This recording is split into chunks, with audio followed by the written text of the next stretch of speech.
શક્તિ અને ભક્તિ માટે જાણીતું માં અંબાજીનું મંદિર ગુજરાત અને રાજસ્થાન બોર્ડર પર બનાસકાંઠા જિલ્લામાં આવેલું છે. અહીં માતાના દર્શને આવેલા શ્રદ્ધાળુઓએ માતાજીનો ભંડારો છલકાવી દીધો છે. દિવાળીના તહેવાર તેમજ દિવાળી બાદ મોટા પ્રમાણમાં ભાવિક ભક્તો મોટી સંખ્યામાં અંબાજી માતાના દર્શને ઉમટ્યા હતા. દિવાળીની સિઝનમાં અલગ અલગ 3 વાર ભંડારા ખોલવામાં આવ્યા હતા. સીસીટીવીની નજરમાં 70થી વધુ લોકો ભંડાર ગણતરીમાં જોડાયા હતા.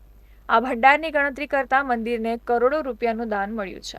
દિવાળી બાદના પ્રથમ ભંડારની પ્રથમ ગણતરીની વાત કરીએ તો રૂપિયા 64 લાખની આવક થઈ છે. બીજા ભંડારાની ગણતરીમાં રૂપિયા 52 લાખની આવક, જ્યારે ત્રીજા ભંડારાની ગણતરીમાં અંદાજે રૂપિયા 45 થી 50 લાખની આવક થઈ છે.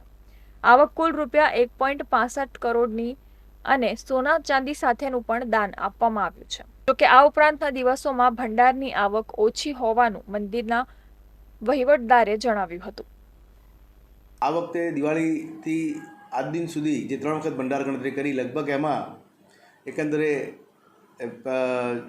64 લાખ, પછી 52 લાખ અને કાલે છેલ્લા જે ગણતરી કર્યા એમાં લગભગ 51 લાખ રૂપિયાની દાન ભેટની આવક મંદિર ટ્રસ્ટને પ્રાપ્ત થયેલ છે. અને આમ જો કે જ્યારે રજાઓનું સિઝન ના હોય, રૂટીનમાં પણ સાપ્તાહિક રીતે ગણતરી કરીએ છીએ. થોડું પ્રમાણમાં દાનભેટ ઓછી હોય છે. વેકેશનમાં ભક્તોનો ભીડ હોય એટલે દાનભેટની આવક થોડી વધતી હોય છે. આમ 3 દિવસથી લગભગ 1.50 કરોડ રૂપિયાની આસપાસની આવક આપણે મંદિર ટ્રસ્ટને થયેલ છે. અને આ ગણતરી દર અઠવાડિયે અમે કરીએ છીએ.